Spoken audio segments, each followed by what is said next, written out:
Okay, so you know how much I love parks and trails. Of course, you practically live on them. That's not entirely untrue, but speaking of parks and trails today, we're diving into something that's basically a blueprint for the future of outdoor spaces. A blueprint. Yeah, Duvall's 2024 Parks, Trails, and Open Space Plan.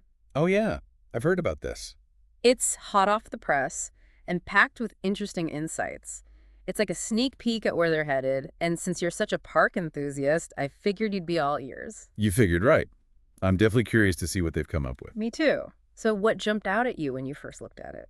Honestly, the first thing that struck me was how much Duvall has grown since their last plan back in 2008. Really? How much? It's almost doubled in size. They're at about 4,600 people, and now they're over 8,500. Wow, that is a significant jump. Yeah, and that kind of growth spurt puts a lot of pressure on parks and trails to keep up. Right, like you're suddenly dealing with almost twice the number of people wanting to use those spaces. Exactly. It's like needing a bigger playground when suddenly a whole bunch of new kids move to the neighborhood. That's essentially what Duvall's dealing with. That's a great analogy. So how are they making sure those parks and trails actually reflect what residents want amidst all this growth? Well, they're getting really smart with data, which I find fascinating. For example, did you know that Duvall's population is actually younger than both the King County and Washington state averages? I didn't know that. But it makes sense when you think about it. Duvall has that family-friendly vibe. Precisely. And because of that, they need to think beyond traditional playgrounds and consider things like splash pads, adventure courses, or even dedicated areas for nature play that cater to toddlers all the way up to teenagers. That's so smart. Designing parks that grow with the kids, not just parks for one specific age group. Exactly. And it's not just about age either. They've mapped out which neighborhoods need parks the most, especially factoring in how far a family with young children might realistically walk. So, like, accessibility is a major factor. Absolutely. They're taking into account things like sidewalks, crosswalks, and how safe and easy it is to get to a park with little ones in tow.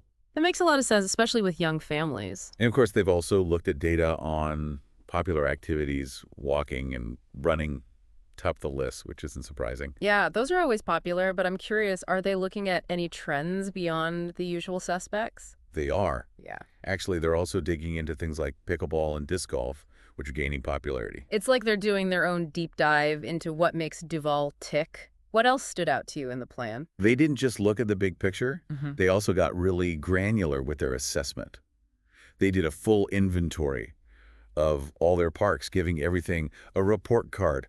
Playgrounds, restrooms, parking lots, you name it. A report card. That's a fun way to put it. Right. And it seems like they're really taking stock of what's working, what's not, and what needs a serious upgrade. Okay, let's unpack this report card a little bit. Yeah. What kind of things are they looking at and what are they finding? Well, for starters, remember how you're always saying you wish there were more restrooms in parks? Don't even get me started on that. You'd think finding a decent restroom in a park wouldn't be so difficult. Well, it turns out you're not alone. The report actually flags that as a major concern from other residents, too. They're proposing new restrooms. No way. Yeah, especially in high-traffic parks like Taylor Park, where the current situation isn't exactly ideal. To put it mildly, I can relate, though. Nothing ruins a relaxing afternoon at the park, like a less-than-stellar bathroom experience. Right. So that's definitely on their radar. Another spot that needs some attention is McCormick Park. It's prone to flooding, you see. Yeah, I've heard that. Not exactly ideal for a park. No, not at all. The current design also isn't really equipped to handle the growing number of visitors either. So it's a two-pronged problem, flooding and overcrowding. What's the plan there? Well, they're looking at ways to address the flooding, obviously. And they want to make the park more user-friendly overall.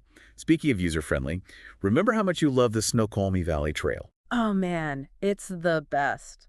Such a gem. So peaceful and scenic. It's hard to believe it even gets crowded. I know, right? But it does. Oh, Even on weekdays sometimes. that's true. Okay, so back to the plan. Right. What about the Snoqualmie Valley Trail? Right. So the plan actually talks a lot about trails and how important they are to the community. Makes sense. Trails are like the veins of a town connecting everything together. I like that. And they're emphasizing the importance of connecting local trails to those larger regional ones, like the Snoqualmie Valley Trail.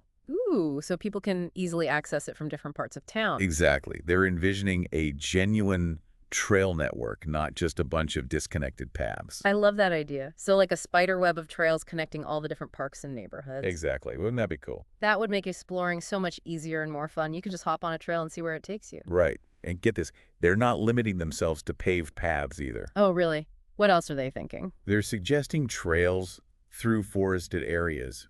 And get this, even floating the idea of mountain biking trails. Whoa, mountain biking trails in Duvall. Now that would be something else. Right. Talk about attracting a new crowd. That's a pretty ambitious goal. How are they planning on making that happen? It seems like it would require a lot of land and resources. They're open to creative solutions, that's for sure. They're talking about collaborating with private landowners, for one thing. Interesting. So potentially working with people who already own land in the area to see if they'd be open to having trails on their property. Exactly. Yeah. And they even mentioned the possibility of establishing a metropolitan park district. A metropolitan park district. That sounds serious. What exactly is that? Basically, it's a special district specifically for funding and managing parks and trails. So it would have the power to acquire land and build those trails, even if it means crossing into different jurisdictions. Precisely. It's a pretty big deal, and it shows that they're serious about making this trail network a reality. It definitely sounds like they're thinking long term. But all this, the new restrooms, the upgraded parks, the trail network, it can't be cheap. You're telling me parks and trails don't exactly pay for themselves. So how are they planning on funding all of this? You're absolutely right. Funding is a major hurdle, and the plan acknowledges that. They're looking at a few different options. Impact fees from new developments, for one. Okay, so basically charging developers a fee to help offset the impact of those new developments on things like parks and schools. Exactly. It's a way of making sure that growth helps pay for itself. That makes sense. But impact fees alone probably won't cut it, right? Probably not. They're also exploring grants, donations, even a system where residents can adopt a trail or park feature to help maintain it. I love that idea, getting the community involved. It's like those community garden initiatives where people take ownership of a shared space. Exactly. It Oh. fosters a sense of responsibility and pride, and hopefully leads to cleaner parks. Definitely. So it sounds like they're really looking at a multi-pronged approach to funding this. They are. They even suggest creating a nonprofit specifically to support Duvall's dog park. Now that's thinking outside the box. So after diving deep into this plan, what's the main takeaway for listeners who care about Duvall's parks and trails? I think the biggest takeaway is that Duvall is taking its outdoor spaces seriously. They're not messing around. Not at all. Yeah. They're not just trying to keep up with growth. They're aiming for an exceptional outdoor experience for everyone. And they seem to have a solid plan for making that happen. They do. They're backing up their ambitions with data-driven decisions, creative funding solutions, and a real commitment to community involvement. It sounds like they're really laying the groundwork for Duvall to become the destination for outdoor enthusiasts. I think they are. And it reflects a larger trend we're seeing nationwide, too. This focus on prioritizing accessible and interconnected green spaces. It's like people are realizing that parks and trails aren't just nice-to-haves anymore. They're essential to our well-being. Absolutely. They're good for our physical health, our mental health, our sense of community. It's a win-win-win. Well said.